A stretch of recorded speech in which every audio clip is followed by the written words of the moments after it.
എല്ലാവർക്കും നമസ്കാരം. വളരെ സമകാലികമായ കാലിക പ്രസക്തിയുള്ള ഒരു ചെറിയ വിഷയമാണ് നിങ്ങളുടെ മുമ്പിൽ ഞാൻ അവതരിപ്പിക്കാൻ ശ്രമിക്കുന്നത്. നിങ്ങൾ ഈ അടുത്ത സമയത്ത് എപ്പോഴെങ്കിലും തിരുവനന്തപുരത്തേക്ക് ബസ്സിനോ കാറിനോ ഏതെങ്കിലും വാഹനത്തിൽ, ട്രെയിനോ ഉപയോഗിച്ച് ബാക്കിയുള്ള ഏതെങ്കിലും വാഹനത്തിൽ പോയിട്ടുണ്ടെങ്കിൽ നിങ്ങൾക്ക് ആലപ്പുഴ എത്തുന്നതിന് മുൻപായിട്ട് ഒരു ബ്ലോക്ക് അനുഭവപ്പെടും. അത് ഹൈവേയുടെ പണി കൊണ്ടല്ല, നമ്മൾ പോകുമ്പോൾ നമുക്ക് ഇടതുവശത്തായിട്ട് കലവൂർ എന്ന് പറയുന്ന സ്ഥലത്ത് വളരെ വിപുലമായ ഒരു ജനസമുദ്രം അവിടെ തമ്പടിച്ച് നിൽക്കുന്നത് കാണാം, പ്രത്യേകിച്ച് ശനി ഞായർ ദിവസങ്ങളിൽ. ആ വിഷയത്തിന് പിന്നെ അതിൻ്റെ ഒരു പ്രസക്തിയും അത് സമൂഹത്തിലുണ്ടാക്കുന്ന ഒരു വിഷമങ്ങളും ആണ് ഞാൻ നിങ്ങളോട് പങ്കുവയ്ക്കാൻ പോകുന്നത്. അത് വേറൊന്നുമല്ല, കൃപാസനം എന്ന് പറയുന്ന ഒരു സാംസ്കാരിക സംഘടനയെ പറ്റിയിട്ടാണ്. ആലപ്പുഴയിൽ ലത്തീൻ രൂപതയുടെ കീഴിൽ കലവൂർ കേന്ദ്രമായി രജിസ്ട്രേഷൻ നമ്പർ A690/92 നമ്പറിൽ ഫാദർ VT ജോസഫ് ആത്മീയ സാംസ്കാരിക കേന്ദ്രമായി ഈ സംഘടന രൂപം കൊടുത്തു. അതിൻ്റെ പേരാണ് കൃപാസനം. ഈ കൃപാസനത്തിൻ്റെ ലക്ഷ്യമായിട്ട് അവർ മുന്നോട്ട് വച്ചിട്ടുള്ളത് അന്യം നിന്നുകൊണ്ടിരിക്കുന്ന ക്രിസ്തീയ കലാരൂപങ്ങളുടെ സംരക്ഷണാർത്ഥം പ്രവർത്തിക്കാൻ തുടങ്ങിയതാണ്. അതാണ് അവരുടെ ലക്ഷ്യം. വ്യക്തികളുടെ ജീവിത നവീകരണത്തിലൂന്നിയ കുടുംബസ്ഥിതിക്കും സാമൂഹ്യക്ഷേമത്തിനും വേണ്ടി പ്രവർത്തിക്കാനാണ് ഈ സാംസ്കാരിക കേന്ദ്രത്തിൻ്റെ ഉദ്ദേശങ്ങളിൽ ഒന്ന്. ഇതിനകത്ത് ഇതവരുടെ ഒരു ഉടമ്പടി പുസ്തകമാണ്. നിങ്ങൾ കണ്ടിട്ടുണ്ടാവും പലരുമെങ്കിലും. ഇതിനകത്ത് അവരവരുടെ കൃപാസനം പ്രസ്താവന എന്ന് പറയുന്നൊരു ചെറിയ കണ്ടനുണ്ട്. ആലപ്പുഴ രൂപതയുടെ അജപാലന അധികാരത്തിന് കീഴിൽ 1998 സെപ്റ്റംബർ 28 B115/ERE 1398/832 നമ്പർ രൂപതാ ഡിക്രി പ്രകാരം സ്ഥാപിക്കപ്പെട്ട വ്യക്തികളുടെ ജീവിത നവീകരണത്തിലൂന്നിയ കുടുംബ സുസ്ഥിതിക്കും സാമൂഹ്യക്ഷേമത്തിനും വേണ്ടി പ്രവർത്തിക്കുന്ന ആത്മീയ സാംസ്കാരിക വേദിയായി ആലപ്പുഴ ജില്ലയിൽ അമ്പലപ്പുഴ താലൂക്കിൽ കലവൂർ കേന്ദ്രമായി 1992 സർക്കാർ രജിസ്റ്റർ ചെയ്ത് A690/92 രജിസ്റ്റർ നമ്പർ പ്രകാരം വർഷാവർഷം രജിസ്ട്രേഷൻ പുതുക്കി ഉത്തരവാദിത്തോടെ പ്രവർത്തിക്കുന്ന ആത്മീയ സാംസ്കാരിക സംഘടനയാണ് എന്നാണ് കൃപാസനം എന്നാണ് അവരുടെ അതിനെപ്പറ്റി എഴുതിയേക്കുന്നത്.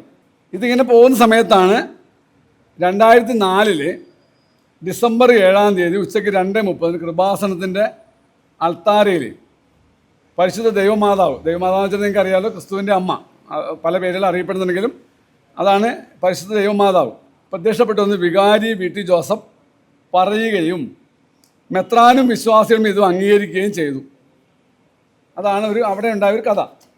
അതിനെപ്പറ്റി അവർ ഈ പുസ്തകത്തിൽ പറഞ്ഞിരിക്കുന്നത് 2004 ഡിസംബർ 7 ഉച്ച കഴിഞ്ഞ് 2:30 മണിക്ക് കൃപാസനം അൾത്താരയിൽ നടന്ന പരിശുദ്ധ ദൈവമാതാവിൻ്റെ പ്രത്യക്ഷപ്പെടൽ അത്ഭുത സംഭവം നിഷ്പക്ഷവും വസ്തുനിഷ്ഠമായ അന്വേഷണ പഠനം നടത്തി തിരുസഭാ സമക്ഷം ദൈവഹിതം വെളിവാക്കുന്നതിന് വേണ്ടി ആലപ്പുഴ രൂപതാ അധ്യക്ഷൻ right reverend doctor Stephen Athipozhiyil, പിതാവിൻ്റെ Kripasanam director father VP Joseph Valiyaveettil അന്വേഷണ പഠനത്തിന് സഹായകരമായ അനുബന്ധ രേഖകൾ അടങ്ങിയ 329 പേജുള്ള അപേക്ഷയോട് കൂടിയ ബൈൻഡ് ചെയ്ത പഠന കേന്ദ്രം 2016 ജൂലൈ 20 വൈകുന്നേരം 4 മണിക്ക് ആലപ്പുഴ ബിഷപ്പ് ഹൗസിൽ വെച്ച് സമർപ്പിച്ചു.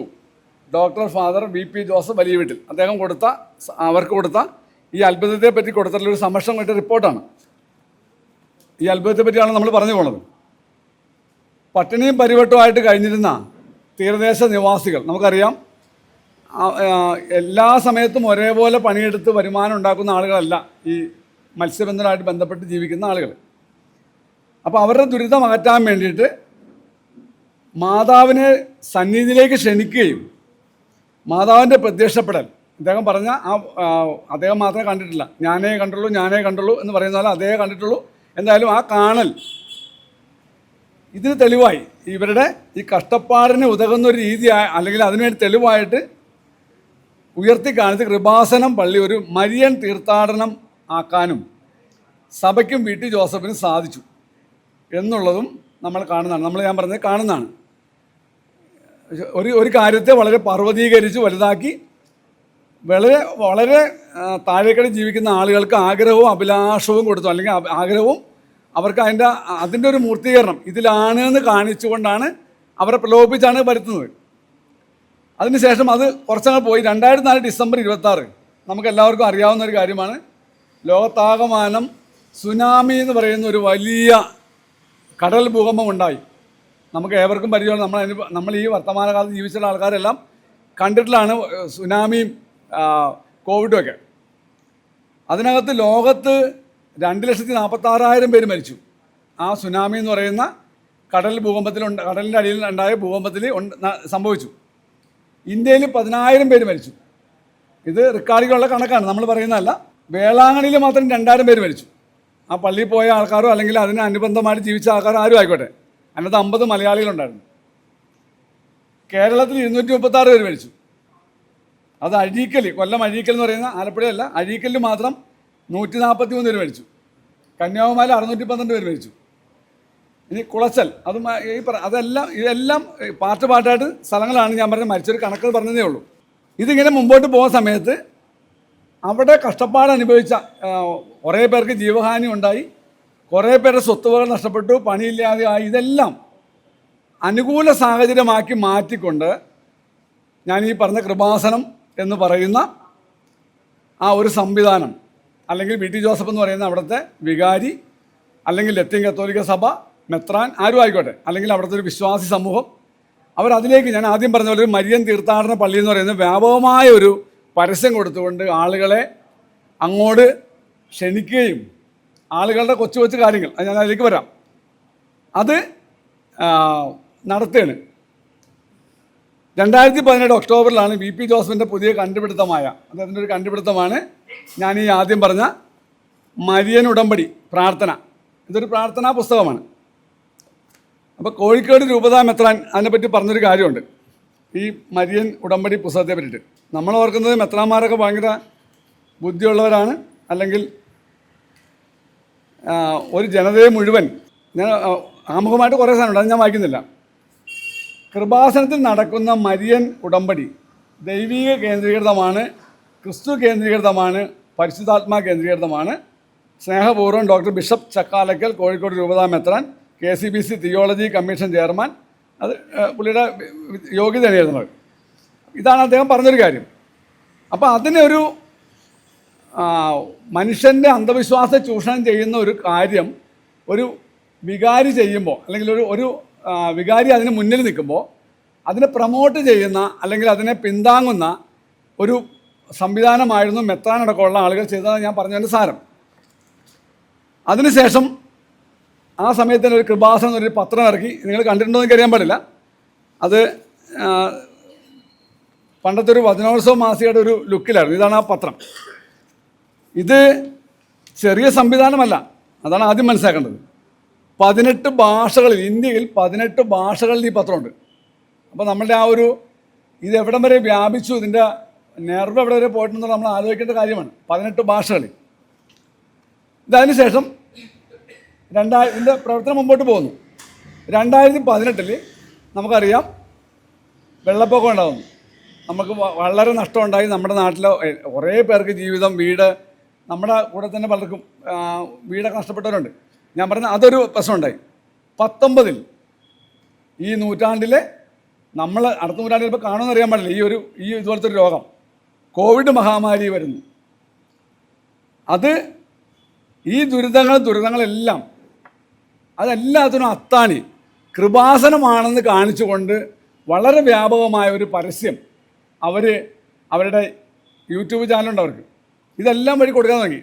ഈ പ്രശ്നം മാത്രമല്ല, മനുഷ്യൻ്റെ എല്ലാ പ്രശ്നങ്ങൾക്കും പരിഹാരമാണ് മാതാവ്. അത് നേതൃത്വം കൊടുക്കുന്ന കൃപാസനം എന്നുള്ള രീതിയിലേക്കാണ് ആ ഒരു സംവിധാനങ്ങൾ വളർന്നത്. 2019 നമുക്കറിയാം, ഇത് വന്നതിന് ശേഷം നമ്മുടെ ഒരു ശൈലി തന്നെ ജീവിതത്തിൻ്റെ മാറി. സാമൂഹ്യ അകലം പാലിക്കേണ്ടി വന്നു, സാനിറ്റൈസർ വന്നു, മാസ്ക് വന്നു. അപ്പോൾ ഇതെല്ലാം വന്ന് നിർബന്ധമായപ്പോൾ മരിയൻ ഈ പറയുന്ന അതേ സംവിധാനങ്ങൾ എന്ത് സംഭവിച്ചു? നമ്മളൊക്കെ തന്നെ ഇപ്പോൾ ആദ്യം നമ്മുടെ പ്രോഗ്രാം കോർഡിനേറ്റർ ഗോവൻ പറഞ്ഞിരുന്നു, നമ്മൾ പോലും കുറേ മാസങ്ങളിൽ അല്ലെങ്കിൽ കുറേ വർഷങ്ങളിൽ നമ്മളുടെ പോലും പ്രവർത്തനങ്ങൾ നിലച്ചുപോയി. എല്ലാ പ്രവർത്തനവും നിലച്ചുപോയി. അപ്പോൾ അത് ഓൺലൈൻ മാധ്യമങ്ങളായിരുന്നു. ഇപ്പോൾ ഞങ്ങൾ പോലും ഞങ്ങളുടെ ഒരു ക്ലബ് ഹൗസ് ഇടം, ഒരു പുതുചിന്തകളുടെ ലോകം എന്ന് പറയുന്നൊരു ക്ലബ് ഹൗസ് ഇടം ഉണ്ടാക്കിയിട്ട് അതിനകത്ത് ഒരു വർഷം മുഴുവൻ ഞങ്ങൾ എല്ലാ ആഴ്ചയും തിങ്കളാഴ്ച പരിപാടിയായിരുന്നു ഞങ്ങൾക്ക് ഒരു വിഷയത്തെ പറ്റിയിട്ട്.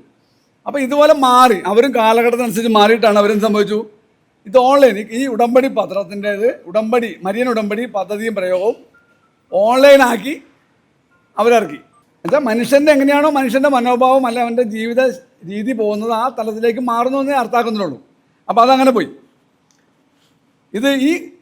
ഇനി അതാണ് ഈ അർത്ഥം ഞാൻ ഈ ഉടമ്പടി എന്ന് പറഞ്ഞത്. ഇതിനകത്ത് നമ്മൾ സംക്ഷിപ്തമായിട്ട് എടുത്താൽ സംഭവിക്കുന്നത്, അവിടെ ഈ ഉടമ്പടി എടുക്കുന്നവർ നിലവിൽ നമുക്ക് അവിടെ ചെന്നിട്ട് അവിടെ അല്ലെങ്കിൽ അതിനകത്ത് ഉടമ്പടി എടുക്കാമെന്ന് പറഞ്ഞിട്ട് അവിടെ നിന്ന് അവിടെ കിട്ടും, ഒരു പേപ്പർ കിട്ടും. അതിനകത്ത് 3 ആവശ്യങ്ങൾ എഴുതിയിട്ട് മറിയത്തിൻ്റെ മധ്യസ്ഥതയിൽ അവരുടെ മധ്യസ്ഥതയിലാണല്ലോ ഈശോയ്ക്കാണ് സമർപ്പിക്കുന്നത്. മറിയം മീഡിയേറ്ററും യേശു എന്നുവെച്ചാൽ മറിയം വക്കീലാണെങ്കിൽ യേശു ജഡ്ജി എന്ന് പറയുന്ന പോലെ ഇവിടെ നിന്ന് വഴിയായിട്ട് അങ്ങോട്ട് കൊടുക്കുവാണ്. അപ്പോൾ നമുക്ക് കാര്യം നടക്കണമല്ലോ. അപ്പോൾ നമുക്ക് എവിടെയാണോ നമുക്ക് കാര്യം നടക്കാൻ പറ്റുന്നത് നേരിട്ട് കൊടുക്കാൻ പറ്റില്ല. അപ്പോൾ ഈ വഴിയായിട്ട് കൊടുക്കുക. അതിന് പകരം ഈ അച്ഛൻ്റെ കൊടുത്തതിന് ശേഷം അച്ഛൻ അവിടെ കൊടുത്തു, അവിടെ നിന്ന് അങ്ങോട്ട് പോയി. അപ്പോൾ ഇതിന് എല്ലാത്തിനും പൈസ ഉണ്ട്, ചെറിയ പൈസ ആണെങ്കിലും പൈസ ഉണ്ടെന്ന് ഞാൻ പറഞ്ഞത്. ഇതിന് ഇവർ പറയുന്നത് ഇങ്ങനെയാണ്, ഇതിനകത്ത് 6 തരത്തിലുള്ള കാര്യം പറയുന്നുണ്ട്. അതൊന്നിതാണ് 3 പാപങ്ങൾ ചെയ്യരുത്. 3 പാപങ്ങളേ ഉള്ളൂ. ഒരു ദിവസം ഉപവാസമുണ്ട്, തിരുവചന ധ്യാനമുണ്ട്, പ്രേക്ഷിത പ്രവർത്തനം സുവിശേഷ പ്രഘോഷമുണ്ട്, വചന സംഗ്രഹ വായനയുണ്ട്, കാരുണ്യ പ്രവർത്തികൾ. ഇങ്ങനെയൊക്കെയാണ് ഇതിനകത്ത് പറയുന്ന കാര്യങ്ങൾ. ഈ ഉടമ്പടികൾ പാലിച്ച് പ്രവർത്തിക്കുന്നവർക്ക് വളരെ അനുഗ്രഹങ്ങളും അവർക്ക് സൗഭാഗ്യങ്ങളും രോഗശാന്തിയൊക്കെ കിട്ടുമെന്നാണ് ഇവർ പറയുന്നത്. നമ്മൾ എടുത്തോളുക, ഇപ്പം എൻ്റെ പരിചയത്തിൽ ഒരാൾ ഇതിന് പോകുന്ന ഒരാളുണ്ട്. അതൊക്കെ ഈ അടുത്ത സമയത്ത് വിദേശത്ത് പോയി ജോലിക്കാണ് പോയത്. ജോലിക്ക് പോയി പ്രാർത്ഥനയൊക്കെ ചെയ്യുന്ന ആളാണ്, ഉടമ്പടി എടുത്തിട്ടൊക്കെയാണ് പോയേക്കണത്. അതിന് പണി അവിടെ മുന്നോട്ട് പോയില്ല, തിരിച്ചു വരേണ്ടി വന്നു. ആരെങ്കിലും ഇതിനെ കുറ്റപ്പെടുത്തുമോ? സാധ്യതയില്ല. നമ്മൾ ഈ ജോലിസ്യന്മാരെ കണക്ക് പറഞ്ഞ തിരിച്ച് ആ ചെന്ന ആൾക്കൊരു നല്ല ജോലി കിട്ടിയെന്ന് വയ്ക്കാം. ഒരു ജോലിയുള്ള അന്വേഷിച്ച് പോകുന്നവൻ ജോലിക്കാണ് പോകുന്നത്. അവർക്ക് ആർക്കും ഇതിനെ തള്ളിപ്പറയില്ല. ഞാൻ മരിയ ഉടമ്പടി എടുത്തുകൊണ്ടാണ് എനിക്കത് കിട്ടിയെന്ന് പറയുള്ളൂ. ഞാൻ അതിലേക്ക് വരാം. ഞാൻ പറയും, ഇങ്ങനെയാണ് നമ്മുടെ ജനത്തിൻ്റെ ഒരു അനുഭവങ്ങൾ വന്നു കഴിയുമ്പോൾ 10-ൽ 8% കാര്യങ്ങൾ നടക്കുന്ന കാര്യങ്ങളായിരിക്കും. നടക്കുന്ന കാര്യങ്ങൾ വന്നാൽ നമ്മൾ സപ്പോർട്ട് അവർക്ക് കൊടുക്കും. ഇത് ആ ഒരു ബിംബം കാരണമാണ് എനിക്ക് കിട്ടിയെന്ന് പറയും. തിരിച്ചല്ലെങ്കിൽ നമ്മളതിനെ കുറ്റപ്പെടുത്തൊന്നുമില്ല. അത് നമ്മുടെ ഒരു കാര്യം. ഇനി പ്രാർത്ഥനയ്ക്ക് തന്നെ സാധാരണ നമ്മൾ വിശ്വാസികളായിരുന്നല്ലോ എല്ലാവരും ഒരു സമയത്ത്. ഞാൻ പോലും വളരെ വിശ്വാസിയായിരുന്ന ആളാണ് ചെറുതിലെ. അപ്പോൾ പ്രാർത്ഥിക്കുന്ന സമയത്ത് നമുക്ക് മെഴുകുതിരി കത്തിക്കും. എനിക്ക് ഹിന്ദുക്കൾക്കുണ്ടോ എന്ന് സംശയമുണ്ട്, ക്രിസ്ത്യൻസിന് മിക്കവാറും ഉണ്ട്. ഈ തിരികൾക്ക് വരെ ഇവരൊരു കളർ വെച്ചു. രാവിലെ പ്രാർത്ഥിക്കുകയാണെങ്കിൽ എല്ലാ തിരി കൊണ്ടും പ്രാർത്ഥിക്കാൻ പറ്റില്ല. രാവിലെ പ്രാർത്ഥിക്കുകയാണെങ്കിൽ ആ തിരിക്ക് നീല തിരി അയക്കണം, അത് അവർ തരും. വൈകിട്ട് പ്രാർത്ഥിക്കുകയാണ്, സന്ധ്യാപ്രാർത്ഥനയുണ്ട്, അതിനകത്ത് പച്ചത്തിരിയാണ്. ഇങ്ങനെയാണ് ഇതിൻ്റെ ഓരോ തിരി എന്ന് പറയുന്ന സാധനം തന്നെ നമ്മുടെ അഭിപ്രായത്തിനകത്ത് ഒരു വെളിച്ചം ഉണ്ടാക്കുന്ന സാധനമാണ്. ഉരുകി തീരുന്നു. അതിന് പല സാഹിത്യകാരന്മാരോ അല്ലെ അങ്ങനെയുള്ളവരൊക്കെ നമ്മുടെ ചിന്തകന്മാരൊക്കെ പല അഭിപ്രായം അല്ലെങ്കിൽ കവികൾ പല വർണ്ണനയെ കൊടുക്കുന്നുണ്ടാവും. എന്നാലും അതിൻ്റെ ആത്യന്തികമായ ലക്ഷ്യം വെളിച്ചം ഉണ്ടാക്കുക എന്ന് മാത്രമേ ഉള്ളൂ. ഇതിനകത്ത് ഞാൻ ഡീറ്റെയിൽ ആയിട്ട് പോകുന്നില്ല. ഈ ഒരു പ്രാർത്ഥന മാത്രം പറയാം. ഈ പ്രാർത്ഥനയ്ക്ക് ശേഷം പച്ചത്തിരി കത്തിച്ച് ചൊല്ലേണ്ട ഒരു പ്രാർത്ഥന. 2 വളരെ നീളമുള്ളതാണ്. ഇല്ല, അത് കുറച്ചുകൂടി ചെറുതാണ്. ഈ നീലത്തിരി രണ്ടും ഏതാണ്ട് സമാനമാണ് ഞാൻ പറയുന്നത്. കൃപാസനം പ്രതിഷ്ഠീകരണ മധ്യസ്ഥ പ്രാർത്ഥന എന്നാണ് എൻ്റെ എഴുതിയേക്കണത്. വെളുപ്പിന് 5:30 നീലത്തിരി കത്തിച്ചായിട്ട് പ്രാർത്ഥിക്കേണ്ടത്. 5:30 അലാറം വെച്ച് എണീക്കുക, നീലത്തിരി കത്തിക്കുക, ഈ പ്രാർത്ഥന ചൊല്ലുക. അതാണ്. അപ്പം നമ്മളുമായിട്ട് നമ്മുടെ കാര്യങ്ങൾ നടത്തരും. അതിങ്ങനെയാണ്: അമ്മേ, പരിശുദ്ധ അമ്മേ, ദൈവമാതാവേ, കൃപാസനത്തിലൂടെ ഞങ്ങൾക്കും ഞങ്ങളുടെ ദേശത്തിനും അമ്മ മധ്യസ്ഥം തേടി തന്ന എല്ലാ അനുഗ്രഹങ്ങൾക്കും കൃപകൾക്കും ഞങ്ങളിപ്പോൾ ഹൃദയം നിറഞ്ഞ് നന്ദി പറയും. ഞാൻ ഈ നിർത്തി പറഞ്ഞതിൻ്റെ കാര്യം അവരെല്ലായിടത്തും ഒരു ഹൈഫിനിട്ടുണ്ട്. അപ്പോൾ അത്രേ പറയാവുള്ളൂ, അതുകൊണ്ടാണ്. പിന്നെ അമ്മേ, പരിശുദ്ധ അമ്മ, ദൈവമാതാവേ, 2004 ഡിസംബർ 7 ഉച്ച കഴിഞ്ഞ് 2:30 കൃപാസനത്തിൽ സംഭവിച്ച അമ്മയുടെ പ്രത്യക്ഷപ്പെടലിനെ കുറിച്ച് തിരുസഭയ്ക്ക് സമർപ്പിച്ചിരിക്കുന്ന പഠനരേഖകളിന്മേൽ വസ്തുനിഷ്ഠവും ദൈവശാസ്ത്ര വിധിപ്രകാരമുള്ളതുമായ അന്വേഷണ പഠനങ്ങൾ നടത്തി ആ പ്രത്യക്ഷപ്പെടലിലൂടെ പ്രകടമായ ദൈവത്തിൻ്റെ പ്രത്യേകത കരുതലും സംരക്ഷണവും വെളിപ്പെടുത്തുന്ന പീഡിതരുടെ ആശ്വാസവും പ്രവാചകന്മാരുടെയും രാജ്ഞിയും വാഗ്ദാനത്തിൻ്റെ പേടകവും പ്രപഞ്ച പ്രകൃതിയുടെ മാതാവുമായ പരിശുദ്ധ അമ്മയുടെ ഭക്തി തിരുസഭയിൽ കൂടുതൽ പ്രചരിച്ച് ജീവിതത്തിൽ ദുരന്ത അവസ്ഥകളിൽ അകപ്പെട്ട് കഴിയുന്ന അനേകായിരം മക്കൾക്ക് ദൈവത്തിൻ്റെ സാന്നിധ്യവും സന്ധിപ്പും കൂടുതൽ അനുഭവിക്കുക വഴി ആത്മീയ വിശുദ്ധിയും ദൈവശക്തിയും കൈവരിക്കുവാൻ ഞങ്ങളുടെ കുടുംബങ്ങളെ ഇടയാക്കണേ. അമ്മേ, പരിശുദ്ധ അമ്മേ, സർവ്വലോകങ്ങളുടെ രാജ്ഞിയായ അങ്ങേക്ക് ഭൗമ സംരക്ഷണത്തിനായി പ്രപഞ്ച പ്രകൃതി എന്ന തിരുസഭ പ്രതിഷ്ഠിക്കുവാൻ ഈ പ്രതിഷ്ഠീകരണം വഴി ഇടയാക്കണമേ. പരിശുദ്ധ അമ്മ, ജപമാല മാതാവേ, സകല കൃപാസനം പ്രാർത്ഥനയോട് ചേർത്ത് ഞങ്ങളിപ്പോൾ പ്രാർത്ഥിക്കുന്ന ഈ കുടുംബത്തിൻ്റെ പ്രത്യേക നിയോഗവും, നിയോഗം മനസ്സിൽ പറയണം, എന്താണ് നമ്മൾ എഴുതി കൊടുത്തതെന്നുള്ളത്. നിയോഗം പറയുക: അമ്മയുടെ പ്രത്യക്ഷീകരണത്തിൻ്റെ ഈ അനുഗ്രഹ വേളയിൽ ഞങ്ങൾക്ക് സാധിച്ചു തരുവാൻ കനിയണമേ. ആമേൻ. അത് ഇങ്ങനെ പറഞ്ഞു കഴിയുമ്പോൾ അത് കഴിഞ്ഞു. ഈ 5:30 പ്രാർത്ഥന കഴിഞ്ഞു. പിന്നെ വൈകുന്നേരമാണ് അത് സന്ധ്യാപ്രാർത്ഥനയ്ക്ക് പച്ചത്തിരി. അത് രാവിലെ നീലയായിരുന്നു, ഉച്ചയ്ക്ക് പച്ചയാവും. അപ്പം ഞാൻ പറഞ്ഞു, ഇതാണ് ഈ പല കാര്യങ്ങളാണ് അവിടെ ഉള്ളത് എന്നൊരു കാര്യം. രണ്ടാമത്, ഇത് കൂടാതെ അവിടെ കൊടുക്കുന്ന കുറേ മെറ്റീരിയലുണ്ട്. എണ്ണ കിട്ടും. ഈ എണ്ണ നമുക്ക് വേദന വരുമ്പോൾ പെരട്ടാനോ അല്ലെങ്കിൽ വിശ്വാസിക്ക് എന്തും ഒരു ആശ്വാസമാണ്. അതുപോലെ ഉപ്പ് കിട്ടും. ഉപ്പ് നമുക്ക് കറിക്കിടാനല്ല, ഉപ്പ് ചില അസുഖങ്ങൾ വരുമ്പോൾ അതിന് കൊടുത്താലോ അല്ലെങ്കിൽ ഇട്ട് കഴിഞ്ഞാലോ അല്ല എക്കത്തിന് ഈ പറയുന്ന സാധനം ലോക്കറ്റ്, ജപമാല, വെള്ളം, ഇതെല്ലാം അവിടെ വിൽപ്പനയ്ക്ക് കിട്ടും. വലിയ പൈസ ഒന്നും ഉണ്ടാവില്ല. ഞാൻ പറഞ്ഞ ഇത് വിറ്റവർ കാശുകാരോ കോടീശ്വരന്മാരാവുന്നല്ല പറഞ്ഞത്. എന്നാലും ഇതെല്ലാം ചെറിയൊരു പൈസയ്ക്ക് കിട്ടും. 150 രൂപയാണ് പറഞ്ഞത് ഇതിൻ്റെ ഒരു മെമ്പർഷിപ്പ്, ഒരു ഉടമ്പടി എടുക്കുന്നത്. 150, 250 അത്ര രൂപേണ്ടേ ഉള്ളൂ. അപ്പോൾ വലിയ എമൗണ്ട് എന്നല്ല പറഞ്ഞത്. ആയിരക്കണക്കിന് രൂപ ആൾക്കാർ വരുമ്പോൾ ഇത് വലിയ സംഖ്യയാവും. പിന്നെ അതുകൂടാതെയാണ് ഇവരുടെ അവിടെ ഉടമ്പടി എടുത്ത ആളുകൾക്ക് സൗഖ്യം കിട്ടും. ആ സൗഖ്യത്തിനകത്ത് കിട്ടിക്കഴിയുമ്പോൾ ഇവരെന്ത് സംഭവിക്കും? അനുഭവ സാക്ഷ്യം പറയാം. അപ്പോൾ അതിനകത്ത് ഒരൊറ്റ അവരുടെ യൂട്യൂബിൽ കിടക്കുന്ന ഒരു വലിയ അനുഭവ സാക്ഷ്യം എന്ന് പറയുന്നത്, എനിക്ക് പോലും അറിയാൻ പാടാത്തൊരു പെണ്ണാണ്. ധന്യ മേരി വർഗീസ്, സിനിമാ നടിയാണ്. വളരെ ഫേമസ് അല്ലായിരിക്കും, എന്നാലും സിനിമാ നടിയാണ്. ആ ധന്യ മേരി വർഗീസിന് അദ്ദേഹത്തിൻ്റെ ആങ്ങളയുടെ വിവാഹം നടക്കുന്നേ ഉണ്ടായിരുന്നില്ല. അപ്പോൾ അവരവിടെ വന്ന് ഉടമ്പടി എടുത്തു. 2 കാര്യത്തിൽ ഉടമ്പടി എടുത്തത്. ഒന്നത് കല്യാണം നടന്നു. അത് അവിചാരിതമായിട്ട് അവർ ക്രിസ്ത്യനാണ്. അപ്പോൾ ഈ പറഞ്ഞല്ല, ഒരു ജാതകപ്പൊരുത്തോ നാൾപ്പൊരുത്തോ ഒന്നും പ്രശ്നം വരുന്നില്ല. പിന്നെ വേറെ എന്തെങ്കിലും കാരണം ഉണ്ടായിരിക്കും. എന്നാലും കല്യാണം നടന്നു, ഒരു പ്രശ്നം. രണ്ടാമത്, അവരുടെ അമ്മയ്ക്ക് ക്യാൻസറിൻ്റെ സർജറി ലക്ഷോർ ഹോസ്പിറ്റലുണ്ടായിരുന്നു. അത് വിജയകരമായിട്ട് നടക്കണേന്ന് അവർ ഉടമ്പടിയിൽ ആവശ്യപ്പെട്ടു. അപ്പോൾ ഈ 2 കാര്യവും നടന്നപ്പോൾ അവരെന്ത് സംഭവിച്ചു? അവരവിടെ അതിനകത്ത് അവരുടെ യൂട്യൂബിലുണ്ട്, അവർ അതിനകത്ത് വീഡിയോ പറയുന്നുണ്ട്. അവർ ഉടമ്പടി പറയാൻ ഇഷ്ടപ്പെട്ടെന്നല്ല, പോകണ്ടെന്ന് ഓർത്താണ്. പക്ഷെ അവർ കല്യാണ വീട്ടിലേക്ക് പോകുന്ന വഴി ഈ മരിയ ഉടമ്പടി നടത്തുന്ന സ്ഥലം എന്ന് വെച്ചാൽ, ഞാൻ ആദ്യം പറഞ്ഞ ആ കലവൂർ എന്ന് പറയുന്ന ഇതിൻ്റെ മുമ്പിൽ വന്നപ്പോൾ അവർ വണ്ടി പഞ്ചറായി പോയി. അപ്പോൾ അവരാലോചിച്ചു, ഇത് എന്നെ കൊണ്ടിത് പറയിപ്പിക്കാൻ വേണ്ടിയിട്ട് മാതാവ് ചെയ്ത പണിയാണ് എന്നും പറഞ്ഞ് അവർ ഇറങ്ങി ചെന്നിട്ട് ക്ഷമാപണം പറഞ്ഞുകൊണ്ട്, അത് വരാനത്ത് കുറേ കഥയൊക്കെ പറയുന്നുണ്ട്. അവർക്ക് കയറാൻ പറ്റിയില്ല. പിന്നെ ഏതോ റെക്കമെൻഡേഷൻ കയറി അവർ പറഞ്ഞു, ഇതാണ് എനിക്ക് കിട്ടിയ, എൻ്റെ ഉടമ്പടിക്ക് കിട്ടിയ സത്യം. അതുകൊണ്ട് നിങ്ങളും ഞാനിങ്ങനെയായി, അവിടെ നിങ്ങളിങ്ങനെ ആവണമെന്ന് പറയില്ലേ എന്ന് പറയുന്ന പോലെ പറഞ്ഞു എന്നാണ് അവർ അതിനകത്ത് ഇപ്പോഴും വീഡിയോയിലുണ്ട്. ഒന്നത്. രണ്ടാമത് പറഞ്ഞ് ഞാൻ കണ്ടത്, അല്ല ഒരു കാര്യം പറയാം, ഈ പെണ്ണിനെ ഒരു 130 കോടി രൂപയുടെ ഭൂമി ഇടപാട് തട്ടിപ്പായിട്ട് കുറച്ച് കഴിഞ്ഞപ്പോൾ പോലീസ് അറസ്റ്റ് ചെയ്തു. കേസിൻ്റെ ആയിരുന്നെങ്കിൽ അറിയാൻ പാടില്ല, അറസ്റ്റ് ചെയ്തു. ഇത്രയും ഈ ധന്യ വർഗീസിന് വലിയ പ്രശ്നമാണ്. തിരുവനന്തപുരത്തെ ഏതൊരു ഫ്ലാറ്റ് നിർമ്മാണ കമ്പനിക്കാരുമായിട്ട് എന്താ ബന്ധപ്പെട്ട് വലിയ എമൗണ്ടിനാണ്. അത്രയും രൂപയുടെ 130 കോടി എന്ന് പറഞ്ഞാൽ ചെറിയ എമൗണ്ട് അല്ലല്ലോ. എന്നാലും അതങ്ങനെ അതുപോട്ടെ. ഇനി ഞാനൊരു മെയിനായിട്ടാണ് കണ്ടത്, നമ്മുടെ AK ആൻ്റണിയുടെ ഭാര്യ, നിങ്ങളെല്ലാവരും കണ്ടിട്ടുണ്ടായിരിക്കും, എലിസബത്ത് എന്ന് പറയുന്ന അവർ ഒരു ബാങ്ക് എംപ്ലോയിയൊക്കെ ആയിരുന്നു. നല്ല നമ്മൾ ആലോചിക്കുന്ന പോലെ ബുദ്ധിയും ബോധമൊക്കെ ഇല്ലാത്തൊക്കെ ബാങ്ക് കിട്ടും. ബുദ്ധിയും ബോധമൊക്കെ ഉള്ള ആൾ തന്നെയാണ്. അവരുടെ മകൻ BJP ചേർന്നു. നിങ്ങൾക്ക് എല്ലാവർക്കും അറിയുന്നൊരു കാര്യമാണ്. അപ്പോൾ ഇവരതിനകത്ത് പറഞ്ഞേക്കാണ്, ഞാൻ അവിടെ പോയി ഉടമ്പടി എടുത്തിട്ട് അവിടെ പറഞ്ഞൊരു കാര്യം, അച്ഛനും മോനുണ്ട്. വീട്ടിൽ അച്ഛൻ കോൺഗ്രസ്, മകൻ BJP. അപ്പോൾ വീട്ടിൽ ശത്രുത ഉണ്ടാവാൻ സാധ്യത ഉണ്ടല്ലോ. അപ്പോൾ അച്ഛന് എങ്ങനെയാണ് പറയണത്, ഈ കൃപാസനം സന്ദർശിച്ച് അച്ഛനൊരു തുണ്ട് കൊടുത്തു. തുണ്ടെന്ന് വെച്ചാൽ നമ്മൾ ഉദ്ദേശിക്കുന്ന തുണ്ടല്ല, ഒരു പേപ്പറിൽ എഴുതി കൊടുത്തു. അത് ഈ വഴി, ഞാൻ ആദ്യം പറഞ്ഞ ചാനൽ വഴി അച്ഛൻ വഴി മാതാവിൻ്റെ അടുത്ത് ചെന്നു കർത്താവിനോട് പറയണം.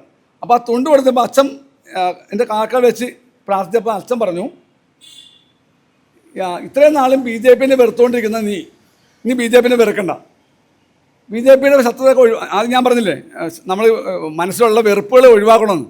അത് ആദ്യം പറഞ്ഞതായിരുന്നു. BJP നീ വെറുക്കണ്ട, BJP ഒഴിവാക്ക്. പിന്നെ ചെയ്യാവുന്ന വഴി എന്താ? വീട്ടിൽ രാഷ്ട്രീയം പറയണ്ട, പിന്നെ പ്രശ്നമില്ലല്ലോ.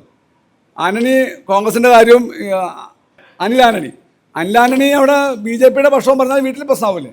അപ്പോൾ കോംപ്രമൈസായി എന്നുവെച്ചാൽ വീട്ടിൽ രാഷ്ട്രീയം പറയണ്ട. ഞാൻ പറഞ്ഞ ഒരു രാഷ്ട്രീയപരമായ ഒരു ഇച്ഛാശക്തിയുള്ള ഒരാളായി. അത് അവൻ്റെ സ്വാർത്ഥാല്പം ആയിക്കോട്ടെ, എന്തോ ആയിക്കോട്ടെ. അതിനകത്ത് വേറെ കുറേ പേര് പറയേണ്ടായിരുന്നു. അതിനകത്ത് തന്നെ ഇതിനകത്തല്ല, ഈ ഏഷ്യാനെറ്റിൽ ആ ഒരു വിഷയവുമായിട്ട് ബന്ധപ്പെട്ട് ചർച്ചയിൽ വന്നപ്പോൾ ഏതോ ഒരു എന്ത് ശിബിരമാണോ, കോൺഗ്രസിൻ്റെ ഒരു ശിബിരത്തിൽ മക്കൾക്ക് ഇനി രാഷ്ട്രീയ ഭാവി അങ്ങനെ പാരമ്പര്യം നോക്കി കൊടുക്കാൻ പറ്റില്ല എന്ന് അവർ അവിടെ തീരുമാനിച്ചു.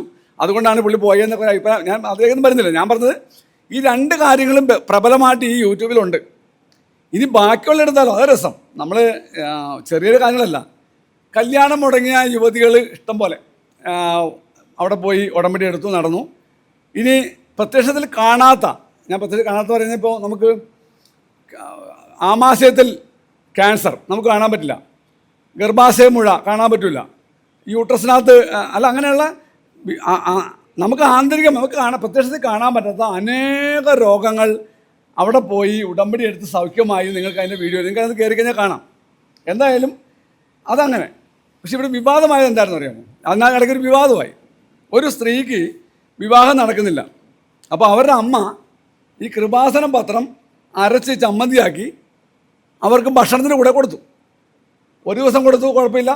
2 ദിവസം കൊടുത്തു, കുഴപ്പമില്ല. പിന്നെ എപ്പോഴോ കൊടുത്തു കഴിഞ്ഞപ്പോൾ ഇവർക്ക് ഫുഡ് പോയിസൺ അടിച്ചു. അപ്പോൾ നേരെ ഹോസ്പിറ്റലിൽ പോയി. എന്താ സംഭവം അറിയില്ലോ.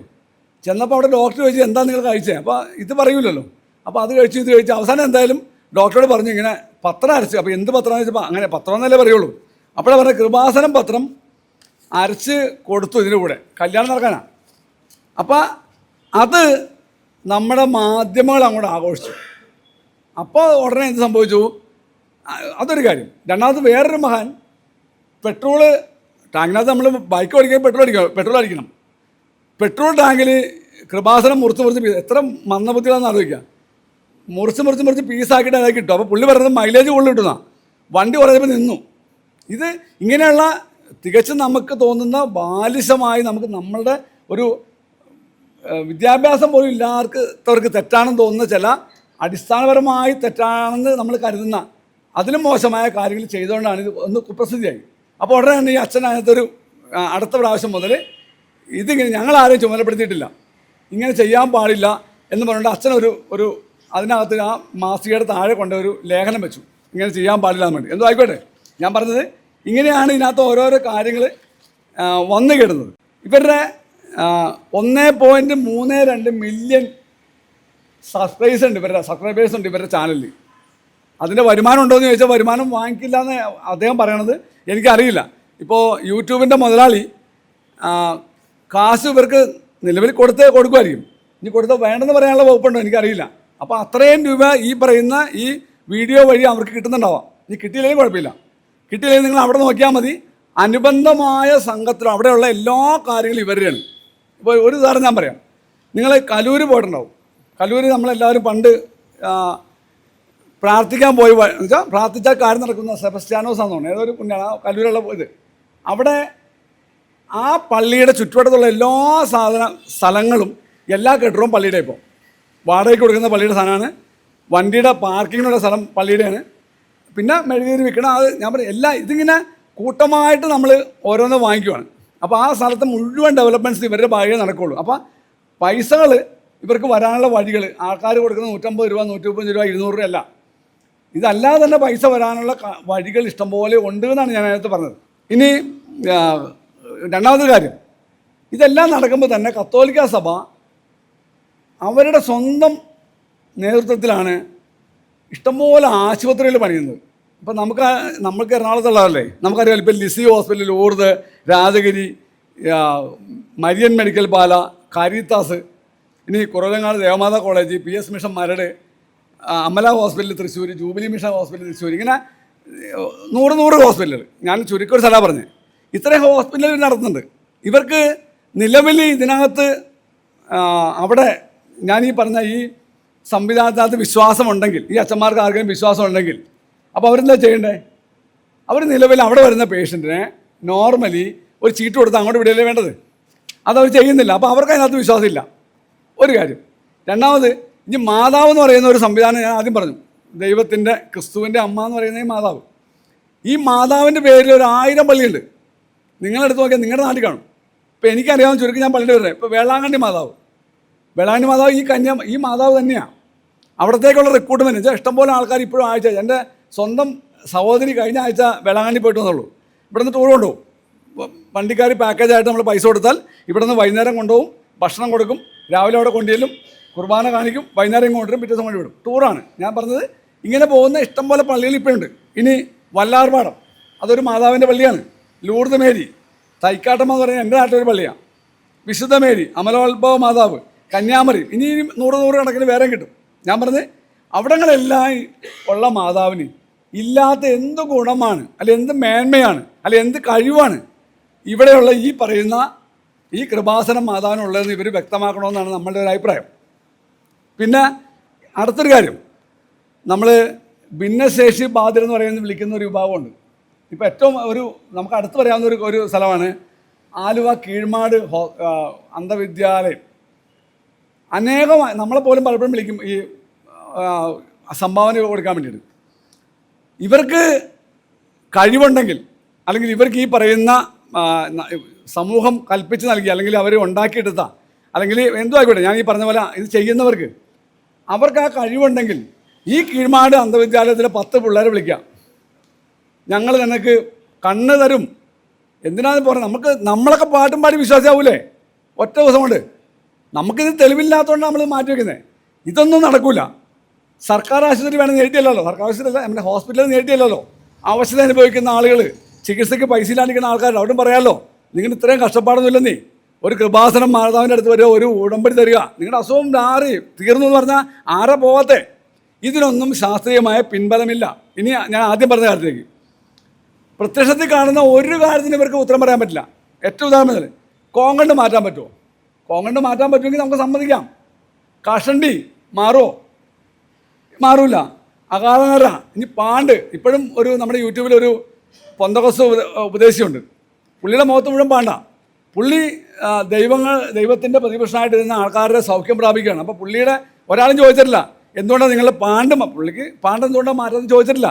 ചോദിച്ചാൽ പുള്ളിക്ക് ഉത്തരം ചിലപ്പോൾ വരുന്നില്ലുണ്ടാവും. ഞാൻ പറഞ്ഞ് തിമിരം, ഈ പറയുന്ന VT ജോസഫ് പോലും കണ്ണട വെച്ചിട്ടാണ് പുള്ളി കുർബാന ചെല്ലുന്നത്.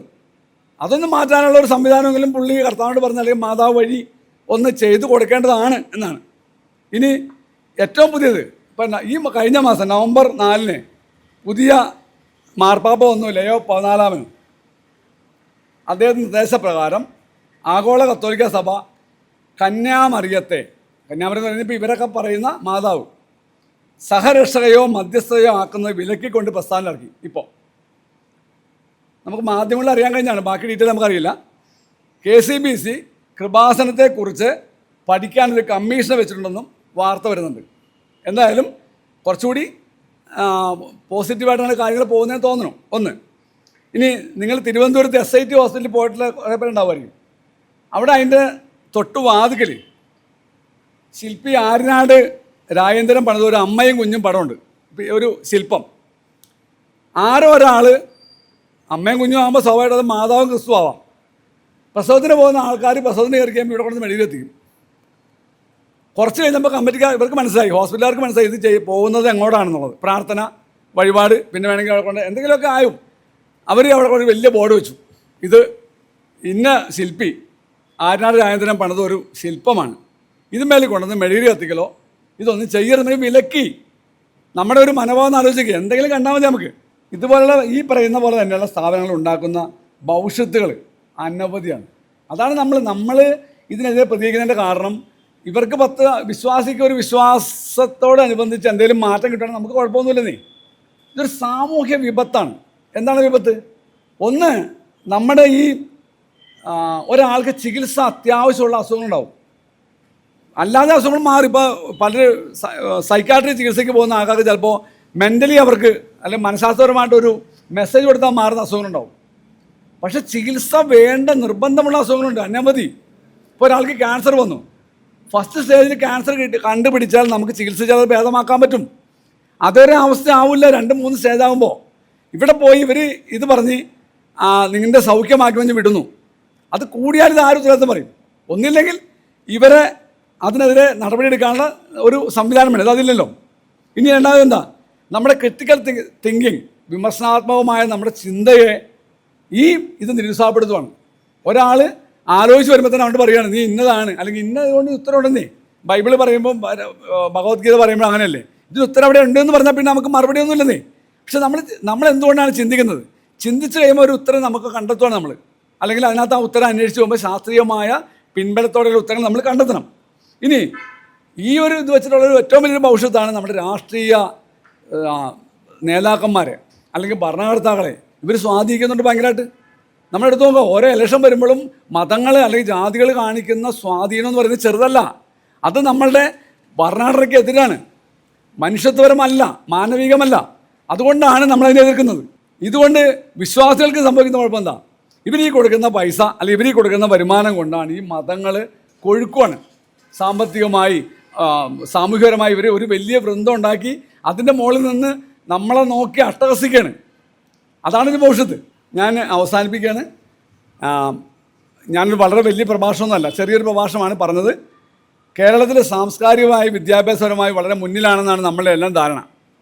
പക്ഷേ നമ്മളെക്കാളും പിന്നിൽ നിൽക്കുന്ന പല സംസ്ഥാനങ്ങളും, കേരളം ഒഴിച്ച് ഇപ്പോൾ കർണാടകയുണ്ട്, മഹാരാഷ്ട്രയുണ്ട്, അങ്ങനെ പല സംസ്ഥാനങ്ങളും. നമ്മൾ ചിന്തിക്കുന്ന അങ്ങനെയാണല്ലോ, നമ്മൾ ഭയങ്കര വിദ്യാഭ്യാസത്തിന്റെ മുമ്പിലാണ്, ഇത്ര ശതമാനം സാക്ഷരത ഉണ്ടെന്നൊക്കെ ചിന്തിക്കുന്നുണ്ടെങ്കിലും ഇതിൽ പിന്നിലാണെന്ന് നമ്മൾ ചിന്തിക്കുന്ന പല സംസ്ഥാനങ്ങളും ഇതേപോലെയുള്ള കിരാതമായ അന്ധവിശ്വാസങ്ങളെ പ്രതിരോധിക്കാൻ, അല്ലെങ്കിൽ അതിനെ പിടിച്ചു നിർത്താൻ, അല്ലെങ്കിൽ അതിനെ മനുഷ്യർക്ക് മനസ്സിലാവുന്ന രീതിയിൽ അല്ലെങ്കിൽ നിയമപരമായി ശിക്ഷിക്കാൻ നിയമം കൊണ്ടുവന്നിട്ടുണ്ട്.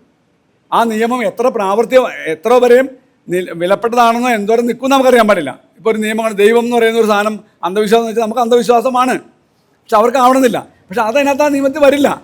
പക്ഷെ ഇതുപോലെയുള്ള പേക്കൂത്തുകൾ കൃത്യമായി എതിർക്കപ്പെടേണ്ടതാണ്. വിശ്വാസികളെ, യഥാർത്ഥ വിശ്വാസിക്ക്, അവൻ വിശ്വാസിയാണെങ്കിൽ അവന് ഈ ഒരു ഇടനിലക്കാരൻ്റെ ആവശ്യമേ ഇല്ലാന്ന് എല്ലാ മതഗ്രന്ഥവും പറയണത്. അവന് സ്വന്തമായിട്ട് പ്രാർത്ഥിക്കാം, വിശ്വാസം ഉണ്ടെങ്കിൽ വിശ്വാസത്തോടെ കുഴപ്പമൊന്നുമില്ല. പക്ഷേ ഈ മീഡിയത്തിലൊരാളെ അല്ലെങ്കിൽ ഒരു പറ്റ ആളുകളെ സൃഷ്ടിക്കുന്നതുകൊണ്ട് സമൂഹത്തിന് വളരെ ദോഷമേ ഉണ്ടാവുള്ളൂ. ചൂഷണരഹിതമായ ശാസ്ത്രീയമായി ജീവിക്കുന്ന ഒരു സമൂഹത്തിനായി നമുക്ക് കൈകോർക്കാം. അതിനെല്ലാവരുടെയും പിന്തുണ ഉണ്ടാവണം. നമുക്കിതിൻ്റെ അവസാന അറ്റം കാണുന്നവരെ പോരാടേണ്ടതുണ്ടെന്ന് മാത്രം പറഞ്ഞുകൊണ്ട് എൻ്റെ ഈ ചെറിയ സംസാരം ഞാൻ നിർത്തുന്നു. നന്ദി.